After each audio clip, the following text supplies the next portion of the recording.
বন্ধুরা, এই যে বাড়িতে ফুটি, আমরা বউ ফুটি বলি, এটা আমার ছেলে আর বউ ভরিয়েছে শুধু রেসকি। আর এটাতে আছে কি বলতো, খালি নোট, বুঝতে পারলা? আমার পকেট চুরি করার পরে এখানে ভরায়, বুঝতে পারলা?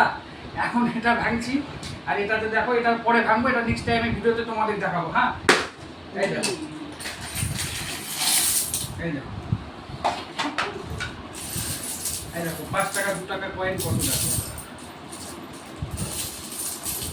তোমরাও চেষ্টা করো বাড়িতে এরকম ছোট ছোট ভাঁড় আগে ছোট করবা, তারপর আস্তে আস্তে বড় হবা। এটাতে কি বলতো, নোট, বুঝতে পারলা? 100 টাকার নোট, 200 500 নোট আছে এখানে। আর এখানে আছে হচ্ছে শুধু রেসিপিগুলো। বাড়িতে আমার ছেলে আর বউ, এই দেখো, চুরি করে সব, এগুলো আমার পয়সা চুরি করা, আমার দোকানের পয়সা দেখো চুরি করা, দেখো সব চুরি করে, আমাকে 1 টাকাও দেবে না, দেখো। ঠিক আছে বন্ধু, নেক্সট টাইমে আমি ভাতটা খুলে দেখাবো, এটাতে নোট আছে, পরে দেখাবো, ঠিক আছে? দেখলাম।